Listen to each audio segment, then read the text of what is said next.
당신은 아무 일 없던 사람보다 강합니다. 김창옥. 수호 서재. 삶이 보내는 사인. 속이 상해서 눈물이 날 때도 있고 좋아서 눈물이 날 때도 있습니다. 한 번은 피아노 연주를 하는 후배와 함께 강연을 진행하다 눈물이 난 적 있습니다. 그저 좋아서요. 좋아서 눈물이 날 때는 마음이 건강해진다는 신호인 것 같습니다. 저는 대부분 강연을 혼자 준비하고 혼자 진행합니다. 다른 전문 강연자들은 강연 자료를 준비해 주시는 분들이 계시지만 전 줄곧 혼자 있습니다. 수년간 매번 다른 강연을 준비한다는 건 쉬운 일이 아니었습니다. 그래서 강연 전에 매우 민감해지기도 하죠. 사람들 앞에 섰을 때 그들의 순간순간이 즐겁고 유익해야 하니까, 그리고 이전에 했던 내용과 겹치지 않아야 하니까 저는 한시도 긴장을 늦출 수 없습니다. 그런데 피아노 연주를 하는 후배와 함께 강연에서 후배의 연주에 집중하는 사람들을 보며 저는 잠시 마음을 쉴 수 있었습니다. 저도 모르게 눈물이 흘렀습니다. 아, 내가 지난 시간 동안 이 무게를 혼자 짊어져 왔구나. 위로받아 본 적 없는 사람은 자기가 아픈지도 모릅니다. 정말 좋은 식당에서 좋은 음식을 먹어보면 지금껏 자기가 먹어온 음식들이 얼마나 허술하고 몸에 안 좋았는지 알게 됩니다. 인스턴트 식품이나 자극적인 음식만 계속 먹으면 속이 부대낍니다. 그러다 편안한 음식을 먹어보면 아, 그동안 먹은 음식이 몸에 안 좋았구나 알게 되지요. 휴식을 취해본 적 없는 사람은 자기가 얼마나 빠른 속도로 달려가고 있는지 모릅니다.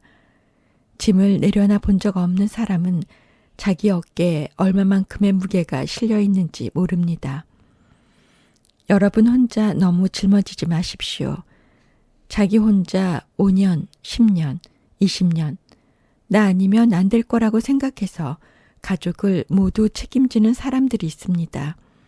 그러면 나중에 습관이 돼서 내 짐을 남들과 나누기 힘들어집니다.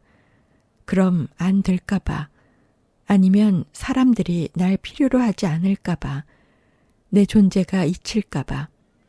그렇게 혼자 짐을 짊어지고 가다 보면 나중에 억울하기도 하고 너무 힘들어서 휘청거리기도 하고 고꾸라져 넘어지기도 합니다. 지금 혹시 짐을 혼자 다지고 혼자 책임지려 하고 있다면 주변 사람들에게 나눠 들어달라고 말해보고 부탁도 해보세요. 이젠 한계라고 삶이 신호를 보내고 있을지도 모릅니다.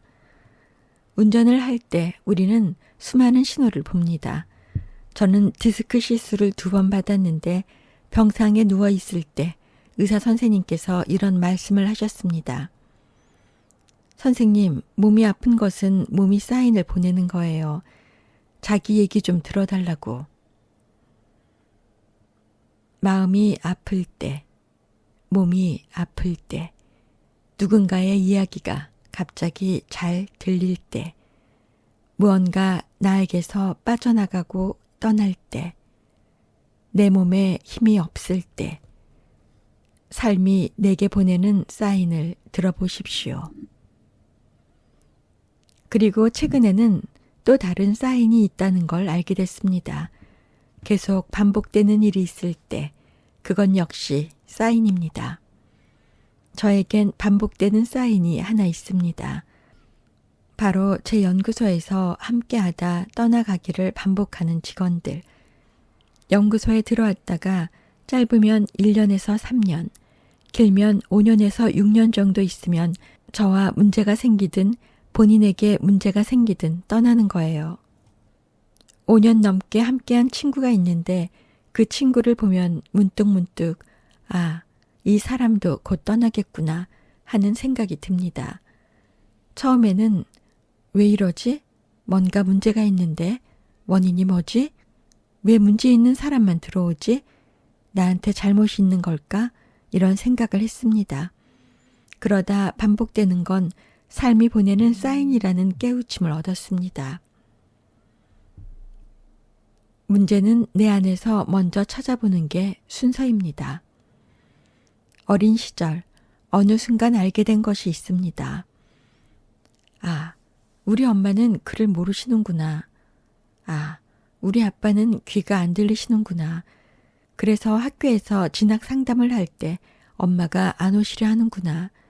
아버지는 아예 오실 수가 없구나. 그리고 그게 너무 좋은 거예요. 성적표를 받으면 전 칼로 글자를 지우고 펜으로 정교하게 수정해서 부모님을 속이곤 했습니다. 칼날로 숫자 7 위를 지우면 1이 돼요. 78등이 18등이 되는 것이죠. 글을 모르는 어머니와 귀가 들리지 않는 아버지, 어리고 철없던 시절에는 제 인생에 관여할 수 없는 부모님이 너무 좋았습니다. 하지만 서서히 문제가 생겼습니다. 어떻게 살아야 할지 모르겠고 삶의 문턱마다 기다리고 있는 선택의 순간 앞에서 무엇을 기준 삼아 길을 가야 할지 모르겠고 지금은 제게 소통 전문가란 수식어가 붙어 있지만 예전에는 사람들과 관계 맺는 데에도 어려움이 많았습니다. 제겐 그런 배움이 부족했던 것입니다. 그러다 보니 제 가까이 있는 사람들과의 관계에서 문제가 생겼습니다.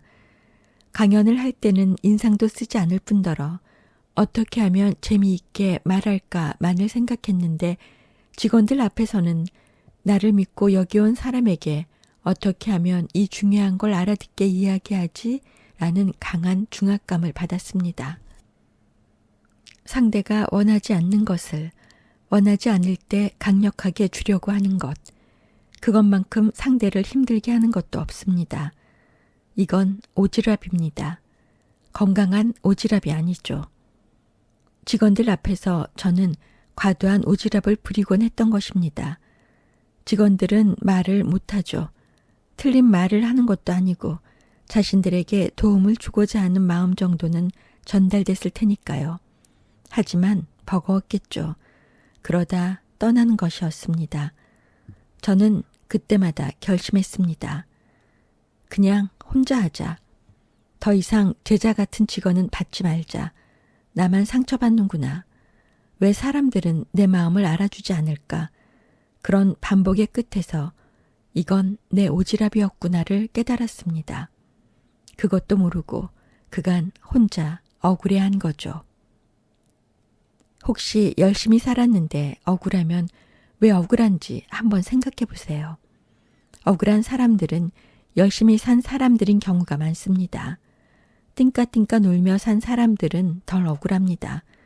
하지만 수십 년간 열심히 산 사람일수록 근데 내 주인은 다 왜 이 모양이지? 난 정말 재수도 없고 인복도 없나? 난 정말 진심으로 열심히 살았는데 왜 그걸 알아주지 않는 거지? 하고 억울해합니다.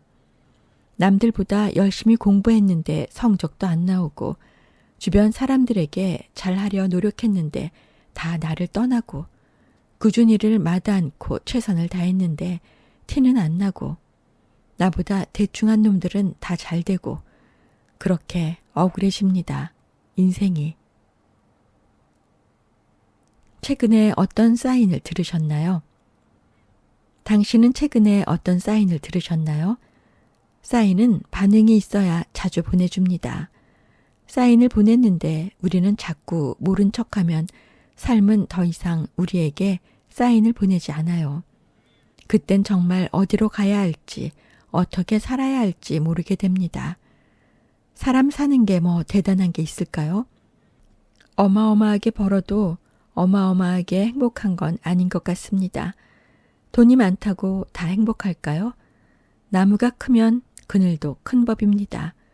있으면 있는 대로, 없으면 없는 대로 힘듭니다. 너무 혼자 낑낑대다 필요 이상의 억울함을 느끼지 마십시오. 그렇게 세상과 사랑을 믿지 않고 자기 혼자 회색빛 공간에서 살지 마십시오. 여러분의 삶이 억울해지지 않았으면 좋겠습니다. 삶과 세상과 사랑을 믿지 않는 그런 우울한 삶이 되지 않았으면 합니다. 그가 없는 곳에서도 그를 생각하나요? 미국에서 인공지능을 연구하는 한 대학 교수님이 저를 찾아온 적이 있습니다. 학생들에게 강의 평가가 좋지 않아 강의하는 법을 배우고 싶다는 게 이유였는데 이런저런 이야기를 나누던 중 교수님이 제게 이런 질문을 했습니다. 로봇에게 가르쳐주기 힘든 것이 있는데 무엇인지 아세요? 어떤 대단한 것이기에 로봇에게 학습시키지 못할까 생각했는데 대답은 의외로 유머였습니다. 감정이죠. 로봇이 인간의 유머 코드를 분석해서 표현해내는 것은 거의 불가능하다고 합니다. 로봇 이야기가 나왔으니 제가 얼마 전에 본 영화 이야기를 들려드리죠. 천재 개발자인 한 남자가 깊은 산속에서 인공지능을 가진 로봇을 만드는 프로젝트를 진행합니다. 이 로봇은 아름다운 여성의 모습을 하고 있지만 아직 실험 단계라서 뒷모습은 회로기판으로 이루어져 있습니다. 개발자는 유능한 프로그래머를 프로젝트에 참여시켜 여성 로봇의 인격과 감정이 진짜인지 아니면 프로그래밍 된 것인지를 밝히는 테스트를 진행합니다. 로봇이 사랑을 느낄 수 있는지, 그리고 그 사랑을 느낌으로써 남자를 유혹할 수 있는지를 테스트하는 것이지요. 어느 순간 프로그래머는 자신을 사랑하는 듯한 로봇의 애절한 눈빛을 보게 됩니다. 눈빛. 사랑하는 사람을 바라볼 때 우리는 가까이 있는데도 멀리 있는 것을 보듯 지그시 바라본다고 합니다. 멀리 있는 걸 볼 때와 소중하고 사랑스럽고 좋은 것을 볼 때 우리는 시선을 지그시 처리합니다. 가까이 있는데도 멀리 있는 듯한 느낌으로 바라보는 것, 그것이 바로 사랑입니다. 그 시선이 영화 속에 등장합니다. 그리고 결정적으로 여자 로봇이 남자에게 이런 말을 합니다. 사랑이 시작되었다고 느끼는 부분이죠. 내가 없는 곳에서도 나를 생각하나요? 내가 없는 곳에서도 나를 생각하나요? 당신에게도 그런 존재가 있나요? 저는 이 대사를 들으며 이 말이 바로 사랑의 시작이자 중심이라고 생각했습니다. 우리 직장 생활을 한번 볼까요? 퇴근 후에 직장을 생각하면 그건 직장이 아닙니다. 그건 그 사람의 사랑이에요. 출근하기 전에 회사에서 할 일을 생각한다면 그건 직장이 아닙니다. 그건 그 사람의 사랑이지요. 가수가 하루 일을 마치고 집으로 돌아와 노래를 생각하지 않고 무대를 생각하지 않는다면 그건 사랑이 아니에요. 그건 그 사람의 직장이고 직업이고 일입니다. 새로운 직장이나 직업을 얻고 싶으신 분께 혹은 지금 싱글이라 새로운 인연을 만나고 싶은 분께 권하고 싶은 이야기가 이 영화 속에 나옵니다. 사람들은 대개 취업을 할 때 가장 먼저 이렇게 물어봅니다. 그 회사 힘들어? 돈 많이 줘? 하지만 힘이 들어야 힘이 생깁니다. 이게 힘의 법칙입니다. 힘을 들이지 않고 힘 있는 사람이 되려 하는 것은 불안당이라고 합니다. 아니 불에 땀 한자를 써서 땀을 흘리지 않고 무엇을 얻으려는 사람을 뜻하죠. 힘이 들어야 힘이 생깁니다. 그러니 힘들어? 하고 묻는 것은 매우 바보 같은 질문입니다. 내 사랑인지를 물어봐야 합니다. 그 사랑을 확인하기 위해 로봇은 이렇게 말하는 것입니다. 내가 없는 곳에서도 나를 생각하나요?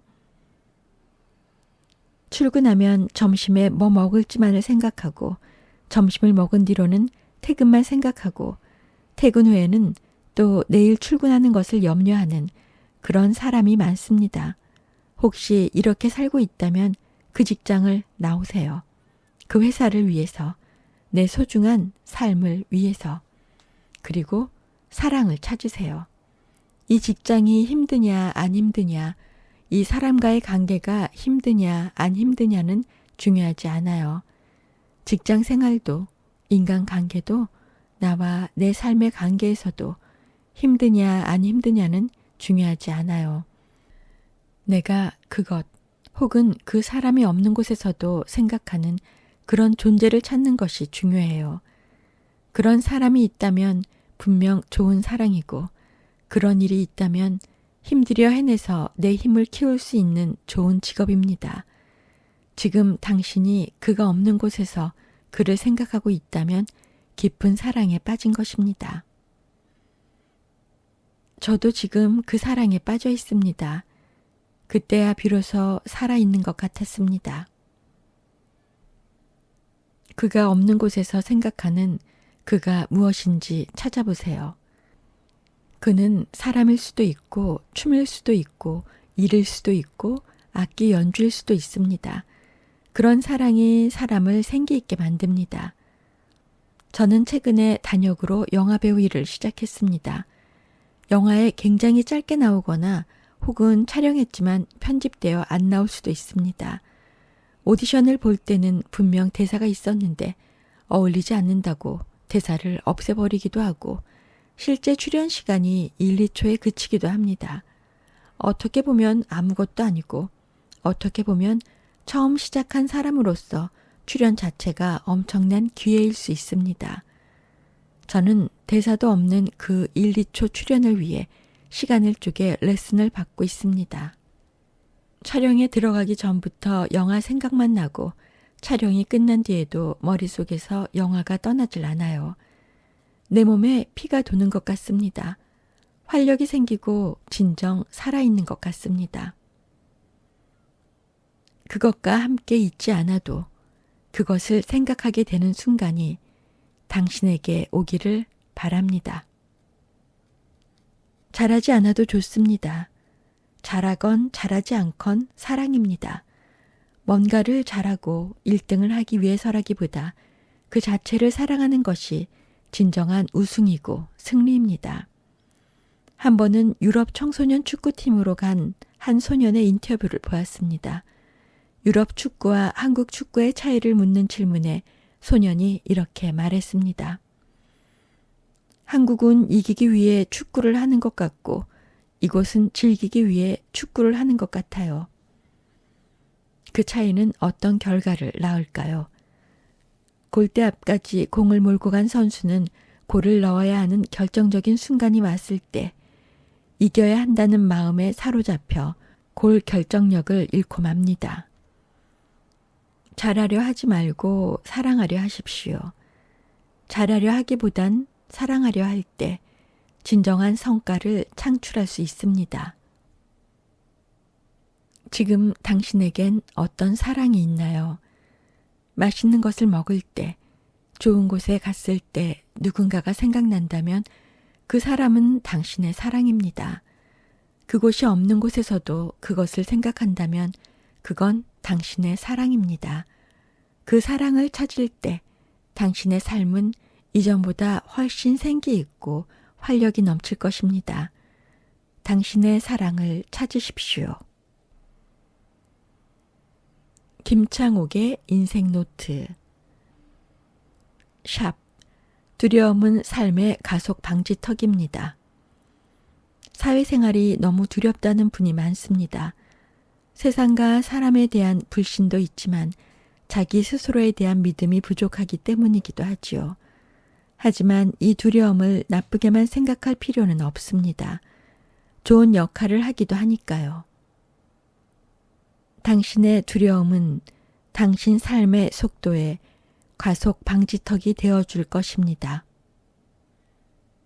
두려움으로 인해 위험으로부터 자신을 보호할 수 있습니다. 두려움을 보고 속도를 줄여야 할 때가 있습니다. 사람이 무언가를 두려워할 줄 알 때 오히려 자기 자신을 지켜낼 수 있습니다. 또한 두려움은 때때로 그림으로만 그려진 과속 방지턱일 때가 있습니다. 그러니 너무 두려워할 필요도 없습니다. 과속 방지턱이 높게 솟아있는 경우도 있지만 색깔만 과속 방지턱처럼 칠해놓은 곳도 있습니다. 두려움은 총알 없는 총과 비슷합니다. 실존이 아닌 내 생각일 뿐인데 그 두려움에 매몰되어 평생 두려움 안에서 살지는 마십시오. 긴 세월을 산 건 아니지만 인생에는 실제로 아프고 두렵고 힘든 일이 많다는 것쯤은 저 역시 경험으로 알고 있습니다. 하지만 두렵다고 주저앉지는 마십시오. 두렵다고 죽지는 않습니다. 이 두려움을 이기는 방법은 두려움과 마주하는 것입니다. 두려움의 실상을 똑바로 바라보는 것이죠. 눈 딱 뜨고 마주보면 실상은 별것 아닌 것이 더 많습니다. 두려움이 주는 경고와 주의는 받아들이되 그 기운에 밀리지는 마세요.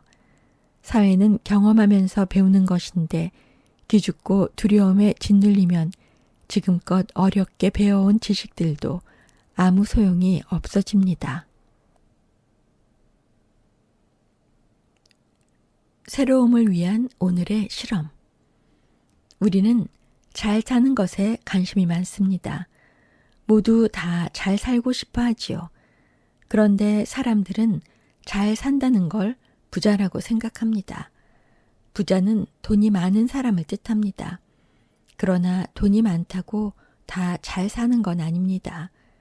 돈은 많은데 잘 살지 못하는 경우도 있고 돈은 없지만 잘 사는 사람도 있습니다. 물론 돈도 없고 잘 살지도 못하는 사람도 있죠. 뉴스를 한번 보세요. 돈 많은 사람들이 계속 싸우잖아요. 저는 내가 참 가난하구나 싶을 때도 있고 반대로 이제 좀 부자가 됐구나 싶을 때도 있습니다.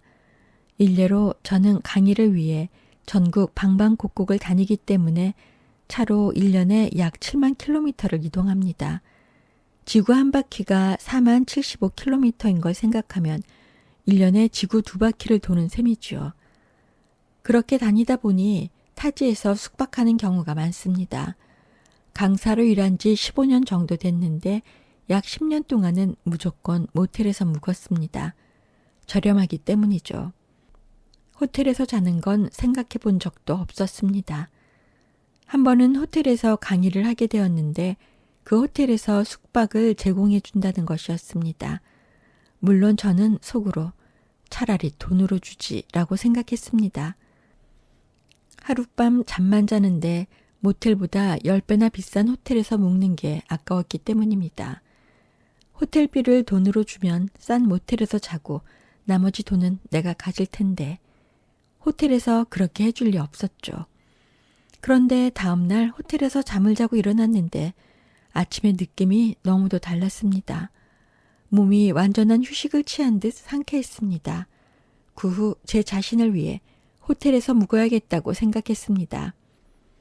처음에는 어색했습니다. 좋은 게 아니었어요.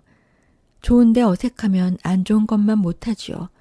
하지만 시간이 지나면서 점차 호텔에 적응하고 아침마다 개운함을 만끽할 수 있을 정도가 되었습니다.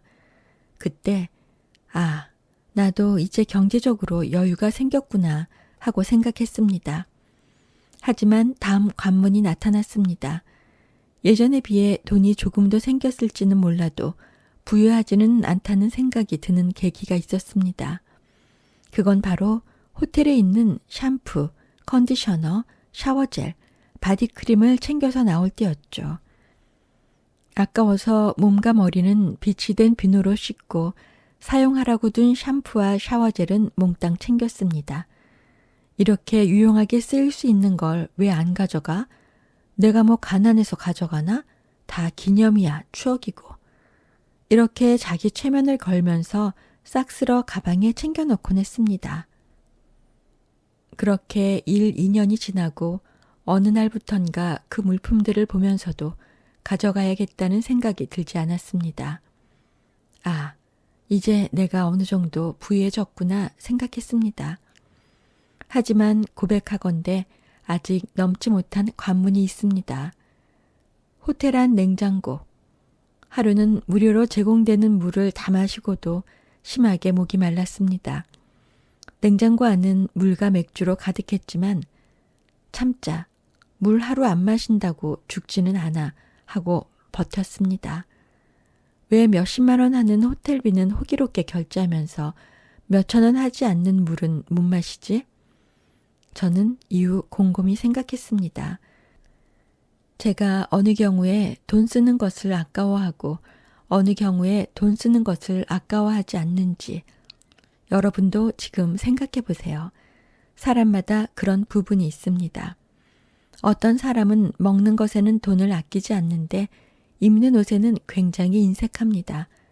또 어떤 사람은 먹는 것과 입는 것에는 모두 인색한데 취미용 자전거나 오디오에는 큰 돈을 씁니다. 어떤 사람은 비싼 커피는 매일 마시면서 책 한 권은 비싸다고 생각합니다. 왜 이렇게 아깝지 하고 생각되는 것, 당신에겐 무엇인가요? 제 경우 다른 사람에게 보이는 부분에는 돈을 아끼지 않고 있습니다. 사람들이 봤을 때 저거 비싼데? 저거 좋은 건데? 라고 할 것들이죠. 예를 들면 차, 옷, 신발, 시계 등은 조금 비싸더라도 구입합니다. 반대로 정기적으로 바꿔야 하는 면도날이나 날마다 쓰는 수건은 잘 사지 못합니다. 면도날 하나로 3개월을 버틴 적도 있습니다. 면도날 한 묶음에 10,000원 정도 하는데 그게 그렇게 비싸 보였습니다. 또 저희 집 수건은 거의 다 누군가에게 받아서 기념 문구가 찍혀 있는 것들이고 그나마도 너무 오래 사용해서 닦을 때마다 얼굴이 쓸리는 듯한 기분이 듭니다. 새삼 알았습니다. 나는 남들이 보지 않는 것, 하지만 나 자신을 위해 매일매일 중요하게 써야 하는 것에는 인색하구나. 나에게 가장 인색했던 건 나 자신 아니었나요? 나는 왜 비싼 차는 아까워하지 않으면서 매일 사용하는 작은 것에는 인색한가? 차는 그렇게 비싼 걸 툭 사면서 수건은 아깝고 면도날도 아깝고 비싼 호텔비는 툭 결제하면서 물 한 통 사 마시는 건 아깝고 세상의 물건 중에는 나를 케어하는 것과 나를 과시하는 것이 있습니다. 저는 그간 나를 케어하는 물건에는 모질게 인색했다는 걸 깨달았습니다. 그리고 당장 면도날을 샀습니다. 좋은 면도날, 피를 보지 않아도 되는 면도날. 부자가 됐다는 건 어떤 의미일까요? 돈을 많이 벌면 부자일까요? 부자라고 다 풍요로운 삶을 살까요? 아무리 돈이 많아도 남의 시선에만 값을 지불하고 나 자신에게 인색한다면 그 사람을 부자라 할 수 있을까요? 당신은 어디에 돈을 쓰는 게 아깝지 않나요? 그리고 적은 돈이지만 어디에 돈을 쓰는 게 아깝나요? 남들이 저 사람 되게 좋은 거 하네 하지 않아도 나를 위해 매일매일 소중하게 쓰일 것들을 사보세요. 여기에 도전해보세요. 비누 대신 향기 좋은 샤워젤을 사도 좋고 난생 처음 내 돈 주고 수건을 사도 좋고 이불, 양말, 슬리퍼, 면도크림, 구두소를 바꿔도 좋습니다. 남들이 보지 않아도 나를 위해 뭔가를 할 수 있을 때 나 자신이 더 소중하게 느껴집니다. 그리고 나도 이제 좀 풍요로워졌구나 하는 생각이 들게 될 것입니다. 저는 꼭 호텔에서 에비앙을 마셔보겠습니다. 아무리 내면의 목소리가 너 지금 너무 사치하는 거 아니야? 라고 말한다 해도요. 새로움을 아끼지 말고 실험해 보세요. 사람들은 삶이 늘 똑같다고 말합니다. 삶이 갑자기 획기적으로 변하진 않거든요. 저는 여러분께 사치를 권하는 게 아닙니다. 실험을 하지 않으면 삶이 변하지 않는다는 걸 말하려는 거예요. 힘들지만 호텔에서 떨리는 마음으로 냉장고를 열고 에비앙을 마셔보는 것. 그런 실험을 해보세요. 아무리 좋은 강의를 많이 듣고 좋은 책을 많이 읽어도 삶에서 실험을 해보지 않으면 오히려 독이 될 수 있습니다. 실험을 안 해보고 이런 이야기를 계속 접하면 오히려 독이 돼요. 세상에 떠도는 이런 이야기들은 다 비슷비슷하거든요. 그래서 알게 되죠. 저거 아는 얘긴데. 하지만 삶의 변화는 찾아오지 않잖아요. 그럼 다 시시해지는 것입니다. 진짜 재미있으려면 삶에서 실험을 해봐야 해요. 세상에 새 것은 없어요. 하지만 새로워지는 것은 있습니다. 자신의 일상에서 새로움을 발견하고 실험할 때 내 인생의 또 다른 이야기가 펼쳐질 것입니다. 30대, 40대, 50대, 인생에서 늦은 때란 없습니다. 우리가 실험을 하기 시작하면 머지않아 인생의 새로운 땅이 주어질 것입니다. 꼭 한번 당신만의 실험을 해보세요.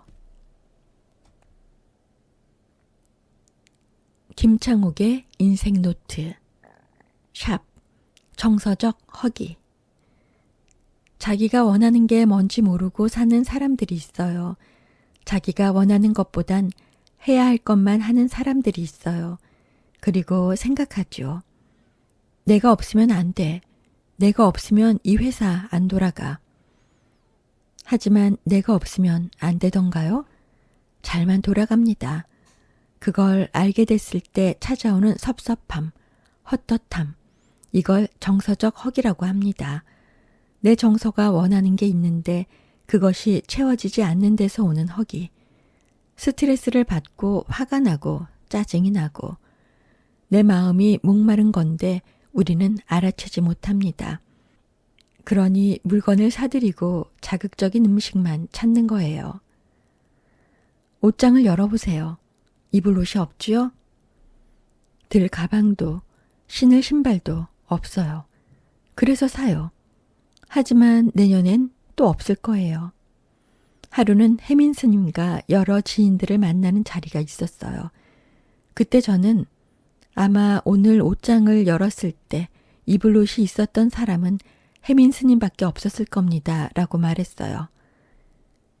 의아해하는 스님께 스님은 순복만 입으시니 입을 옷이 있지만 오늘 혜민 스님 만나러 가는데 무슨 옷 입지? 하고 고민한 우리는 옷장을 열고 옷이 없다 라고 생각했을 거예요. 그 자리에 있던 사람들은 모두 웃으며 동의했죠. 하지만 우린 옷이 없는 게 아니에요. 입을 만한 옷이 없는 거예요. 가방이 없는 게 아니에요. 들 만한 게 없는 것이고 먹을 게 없는 것이 아니라 먹을 만한 게 없는 거예요. 내 마음이 원하는 걸 내가 모르는 거예요.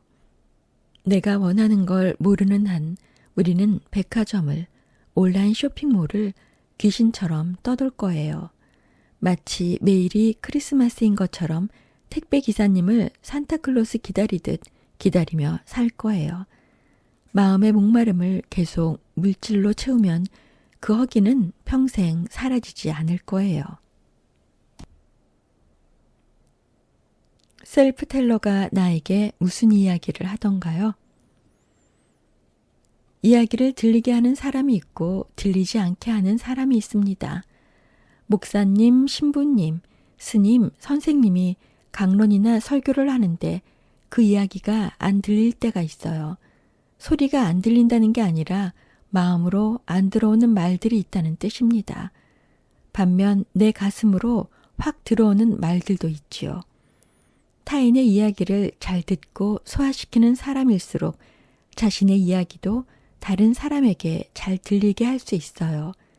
잘 들린다는 것은 그 이야기를 듣고 반응하고 움직이게 한다는 의미입니다. 부모님이, 선생님이, 사장님이 틀린 말을 하는 것도 아닌데 안 들릴 때가 있죠. 맞는 말만 주야장천하는데 귓가를 스칠 뿐 머릿속으로 마음속으로 안 들어올 때가 있지요. 이럴 땐 듣는 사람도 말하는 사람도 문제가 있을 수 있지만 듣는 게 더 중요하니 듣는 사람 중심으로 이야기해 보겠습니다. 제 아버지는 장손이었고 집안에 제사도 많았기 때문에 아들이 둘 정도는 있어야 한다고 생각했습니다. 그래서 제가 늦지막이 형 하나, 누나 넷을 이어 태어났습니다. 제사를 돕기 위해 태어난 것이지요. 당연히 교회에 다니지 않는 집이었는데 중학교 3학년 때 처음으로 교회에 갔습니다. 그 당시가 뉴 밀레니엄을 앞두고 지구가 망한다는 소문이 자자할 때였죠.